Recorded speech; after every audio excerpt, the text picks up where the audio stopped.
Olá, meus amigos. Sejam muito bem-vindos ao ABC da Física. Sou o professor Karim e estarei com vocês resolvendo a prova do segundo dia da FAMERP de 2019, as questões discursivas. Vamos aqui para o quadro fazer a questão 16. Olha só, presta atenção no enunciado. Bom, ele vai dizer assim, olha, um núcleo de neodímio em repouso, estou mostrando aqui para você, emite uma partícula alfa com uma velocidade de 7 vezes 10 a sexta metros por segundo, horizontal para a direita, e também se transforma num núcleo de cério. Muito bem, na letra A ele vai dizer o seguinte, sabendo que a massa do núcleo de cério é 35 vezes maior que a massa da alfa. Vamos já colocar isso, gente. Se nós chamarmos a massa da alfa de eminho, então a massa do núcleo de cério é 35 vezes eminho. Muito bem. Aí ele vai pedir o seguinte, olha, calcule o módulo da velocidade do núcleo de cério, tá? E também represente a direção e o sentido desse núcleo de cério. Beleza, gente? Vamos tentar então? Olha só, é fundamental que você se lembre do princípio da conservação da quantidade de movimento. Esse tema é marcante nas provas. O que eu tenho que lembrar? Olha só, em todo sistema mecânico isolado, a quantidade de movimento desse sistema antes de um determinado evento é igual à quantidade de movimento desse sistema após esse evento. Bom, quando eu falo para você de um evento, eu queria que você lembrasse do seguinte, olha, em todas as colisões, não importa o tipo, em todas explosões e em todas desintegrações atômicas, que é o caso dessa questão, você pode falar que a quantidade do movimento do sistema antes dessa desintegração, que é o evento em questão, é igual à quantidade de movimento depois dessa desintegração. Então você vai começar o exercício usando esse princípio. Bora lá? Olha só então, na letra A quantidade de movimento, lembra que é uma grandeza vetorial, do sistema antes dessa emissão, que é uma desintegração atômica, é igual à quantidade de movimento desse sistema após essa desintegração. Veja que no texto da questão, ele traz aqui o desenho, ó, antes da emissão, ele diz isso, ó, e após a emissão. Meus amigos, lembra como é que você calcula a quantidade de movimento? Olha lá, a quantidade de movimento que é representada pela letra aqui é o produto da massa pela velocidade. Veja só comigo uma coisa. Antes dessa emissão, dessa desintegração, o neodímio está em repouso, portanto a velocidade dele é nula. Então, como a quantidade de movimento é a massa desse neodímio vezes a velocidade e a velocidade é nula, então a quantidade de movimento antes é zero. Beleza. Agora, professor, e como é que fica a quantidade de movimento do sistema depois dessa emissão? Veja, depois da emissão, o nosso sistema, que é o neodímio, ele foi quebrado em duas partes. Uma parte ele chamou núcleo de átomo do cério, e a outra partícula alfa. Então, o meu sistema está em pedaços. Agora, eu queria que você lembrasse uma coisa bem legal que pode te dar mais segurança. Esse exercício aqui, ele tem a mesma característica daquele que você com certeza já estudou. Sabe aquele exercício do revólver? Então, quando a pessoa vai atirar, então eu tenho aqui a arma e a bala está lá dentro, evidentemente, da arma. O que acontece quando você efetua o disparo? Você sabe, a bala ela é projetada para frente, horizontalmente para a direita. Agora, o que acontece com a arma? Todo mundo sabe, mesmo que não tenha atirado, que a arma dá um coice, a arma dá um recuo para a esquerda. Meus amigos, aqui está acontecendo uma coisa muito parecida. Esse átomo de neodímio é como se fosse a arma, tá bom?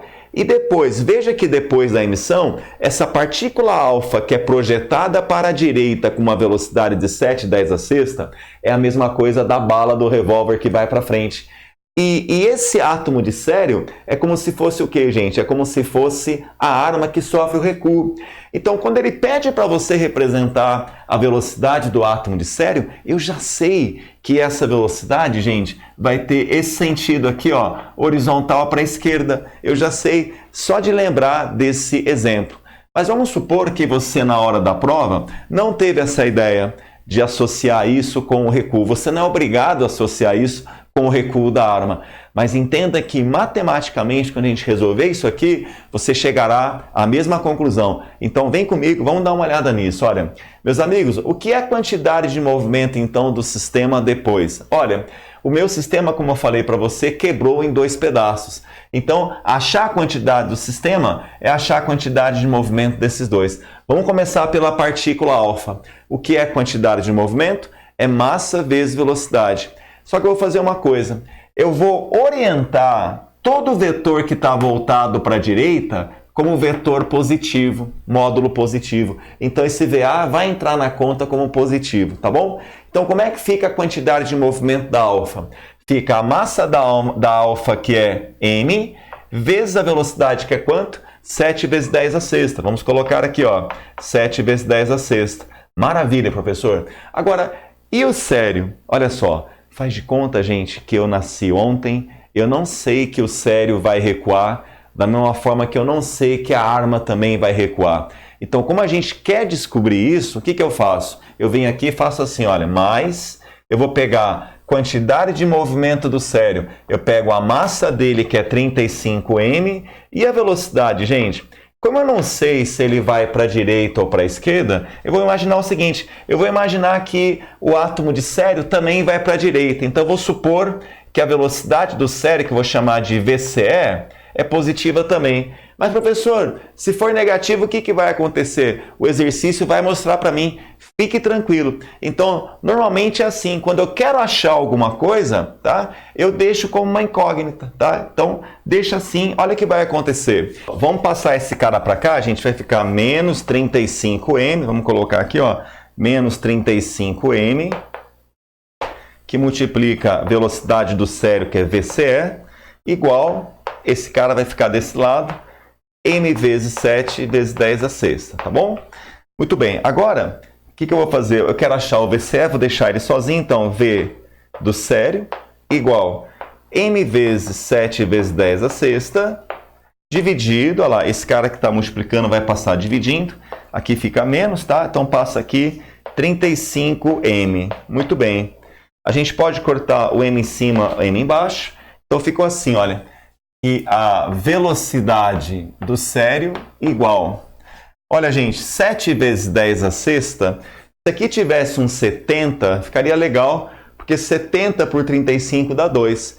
Como é que eu transformo esse 7 em 70? Ó, aqui eu vou emprestar um zero dele, então tem 6 zeros aqui, porque é 10 a sexta, empresta um zero para o 7, então o 7 vira 70. Como ele emprestou uma casa desse, então ele vai ficar com uma casa a menos, então fica 10 a quinta, tá bom? Dividido por 35, não esquece que aqui é menos, ó, tá? Menos, tá? Dividido por 35. Então fica assim, ó, menos VCE, velocidade do sério, igual 70 por 35, 2. 2 vezes 10 a quinta. Ajusta aqui, multiplica por menos 1. Então a velocidade do sério, na verdade, é menos 2 vezes 10 a quinta metros por segundo. Professor, pode dar um resultado negativo? Claro que sim. Mas qual a interpretação que você dá para esse sinal de menos? Olha lá, você lembra que eu adotei para a direita positivo? Se a velocidade do sério deu negativa, significa o quê?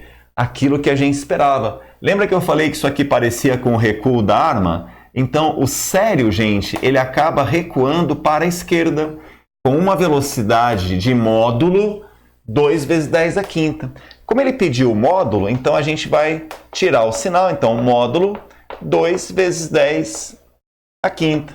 Aquele sinal de menos que apareceu é para dizer que o sério vai para a esquerda. Então, resposta, o módulo da velocidade 2 vezes 10 a quinta. E aqui do lado eu coloco assim, gente, ó, horizontal para a esquerda, porque ele pediu para você representar também através de um vetor. Então, eu vou fazer assim, olha, ó, pronto aí. Essa é a velocidade do sério horizontal para a esquerda. Prontinho. Essa é a letra A. Maravilha, pessoal? Muito bem, meus amigos, nós resolvemos a letra A. Eu só queria fazer um comentário porque alguns de vocês podem ter pensado dessa forma. Olha só.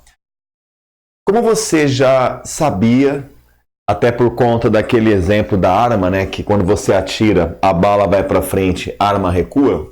Então, como você já sabia que o átomo de cério, ele acaba recuando para a esquerda, olha só, está aqui o vetor velocidade do cério, você poderia ter pensado dessa forma. Olha, professor, a alfa ela vai para a direita e direita é positiva, então você colocou aqui positivo. Correto. Agora, eu poderia ter feito assim, professor, olha, a velocidade do cério é para a esquerda. Eu não poderia ter colocado negativo aqui? Sim, você poderia. Olha o que vai acontecer então, olha, se você colocar um menos aqui, esse cara vai passar para cá, não vai? Então ele vai vir mais, tá bom? Aí vai ficar mais, aqui vai ficar mais, aqui vai ficar mais, e a resposta vai ser o quê? Positiva, tá? Então, mas professor, mas não está errado. Não, não está errado, é porque como você inferiu antes, né, você já sabia que essa velocidade era para a esquerda, então na hora que você calcular, você não vai errar o valor. Veja que dá o mesmo valor. Por que não apareceu o sinal de menos aqui? Porque você já levou ele em conta aqui, tá bom? Pensa assim, quando eu fiz da outra forma, né, de não saber para que lado o cérebro vai, pensa assim, eu queria ter a surpresa, né, queria ter o gostinho da surpresa de realmente comprovar que ele ia para a esquerda, por isso que estava dando negativo. Então não tem nenhum problema, caso você já infira, você já use a sua experiência cotidiana, você já sabe que ele vai para a esquerda, colocar menos aqui sem nenhum problema, tá bom? Fica tranquilo então. Beleza, então vamos continuar agora então com o item B, tá certo? Vamos então agora para a parte B, olha só, olha o que ele vai dizer. Considerando que a massa de um próton e a massa de um nêutron tenham cada uma delas valor igual a 1,7 vezes 10 a menos 27 quilos, ele pergunta assim, olha, e sabendo que a massa da alfa, que a partícula alfa, é formada por 2 prótons e 2 nêutrons. Está aqui, ó, eu tenho 2 bolinhas azuis, por exemplo, representando os nêutrons, e 2 bolinhas vermelhas representando, por exemplo, os prótons, tá? Muito bem, calcule a intensidade do impulso em newton vezes segundo, recebido pela partícula alfa durante a emissão. Olha só, gente, a partícula alfa, inicialmente, ela estava em repouso aqui dentro. E depois da emissão, aconteceu o que com ela? Imagina alguém que está em repouso aqui dentro e de repente faz isso, ó, é projetada para frente. É sinal, então, gente, que existe uma força que acabou projetando ela para frente. Então, se a gente pensar aqui, olha, a partícula alfa está aqui, olha, 2 nêutrons, né, e 2 prótons, imagina que para ela conseguir ser projetada com velocidade para a direita, é porque certamente uma força fez isso, olha. Então esse vetor azul aqui representa a força. E essa força que atua durante um tempo gera um impulso. E ele quer descobrir qual é o impulso dessa força sobre a partícula alfa. Maravilha, então... E aí, o que a gente faz? Olha, para você calcular o impulso, lembra que você tem 2 saídas, vamos dizer assim. Bom, se essa força F fosse constante, você poderia lembrar que o impulso é o produto dessa força constante pelo intervalo de tempo de aplicação dessa força. Mas cuidado, isso aqui só posso usar se a força for constante ou for uma força média. Mas, gente, nós sabemos que durante esse processo de emissão, essa força não é constante, ela é variável. Todo processo que vem de uma explosão, de uma desintegração, de uma colisão, é uma força normalmente variável. Então, eu não posso usar isso, né? Essa definição que só vale para a força constante. Professor, então o que eu faço? Aí, você vai usar o teorema do impulso. Porque o teorema do impulso ele é bacana por quê, gente? Porque ele não importa se a força é constante ou não. Então, lembra que o teorema do impulso ele fala assim, ó, que o impulso da força resultante é a variação da quantidade de movimento, meus amigos. É esse teorema que a gente vai usar para resolver. Vamos lá, então? Olha o que está acontecendo aqui, gente. Vamos montar, então, agora a situação. Vamos colocar aqui em cima. Veja só. Então, o impulso da força resultante é igual à variação da quantidade de movimento. No caso, gente, a força aqui resultante sobre a partícula alfa é essa força aqui, porque só tem ela, tá bom? Então, como é que vai ficar? Olha, variação da quantidade de movimento, você sabe que é quantidade de movimento final menos quantidade de movimento inicial. Muito bem, aí isso é igual ao impulso, tá? Então, o impulso é a nossa incógnita, vamos deixar ela até o final. Agora, vamos lembrar aqui, gente, o que é quantidade de movimento final? Massa vezes velocidade final. O que é quantidade de movimento inicial? Massa, velocidade inicial. Agora, reparem comigo, a partícula alfa, antes da emissão, ela estava em repouso aqui dentro, junto com esse neodímio. Então, a velocidade inicial da alfa é zero, então vai zerar esse termo aqui. Agora, e a velocidade final, quer dizer, após a emissão? Ora, gente, após a emissão, a velocidade da alfa é 7 vezes 10 a sexta. Então, como é que fica? Impulso da força resultante é igual. Agora, muito cuidado com a massa. Quem é a massa da partícula alfa, professor? Aí você volta lá no texto. Ele disse, olha, que a partícula alfa, ela é formada por quem? Olha só, por 2 nêutrons e 2 prótons. Como a massa do próton e do nêutron é a mesma, 1,7 10 a menos 27, você conclui então que você tem o quê? 4 vezes esse valor, né? Porque 2 nêutrons com mais 2 prótons fica 4 no total, sabendo que a massa dos dois é a mesma. Então, a massa da partícula alfa é 4 vezes a massa do próton ou do nêutron, é a mesma coisa.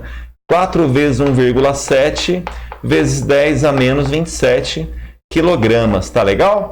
Então, vamos colocar esse valor aqui, ó. Então, a massa da alfa é 4 vezes, com muito cuidado aqui, tá? 1,7 vezes 10 a menos 27 quilogramas vezes a velocidade final da alfa, que é o VA ali, tá? 7 vezes 10 a sexta. Muito bem. Agora, gente, é só efetuar esse cálculo, tá bom? Então, vamos fazer rapidinho comigo aqui, olha. Moçada, 7 vezes 4, 28, tá? Então, ó, imagina aqui, 28, 7 vezes 4, vezes 1,7, tá legal? Vamos lá, então, ó. 8 vezes 7, 56, vai 5, 14 com 5, 19, 8, 1 vezes 2, 2, tá? Muito bem. 6, 9 mais 8, 17, vai 1, 2 mais 1, 3 mais 1, 4. Como tem uma vírgula aqui também, 47,6, vamos acertar as potências agora? Multiplicação de duas potências de mesma base. Você conserva a base, soma o expoente. Estou devendo 27, paguei 6, então ainda devo, então ainda estou negativo. Devo quanto, gente? 21, tá? Agora, vamos colocar isso em notação científica? Olha, numa prova você não é obrigado não, tá? Mas aqui vamos colocar em notação científica, né? Então fica 4,76, então veja. Então aqui, olha, eu vou diminuir aqui uma casa, então se esse cara perde uma casa, diminui uma casa, é porque esse aqui vai ganhar uma casa, tá? Menos 21 com mais 1 vai ficar menos 20. Lembra da unidade do impulso? Ele mostra aí no enunciado, Newton vezes segundo, por conta desse produto aqui, né? Força em Newton vezes o tempo em segundo. Maravilha, pessoal? Deu para observar? Questãozinha bacana, tá? Questãozinha legal, não é tão complicada assim, mas vale a pena você dar uma olhada. Dá uma olhadinha de novo no vídeo. É um assunto muito importante, muito recorrente na sua prova, tá bom? Beleza, moçada? Um grande abraço. Até mais.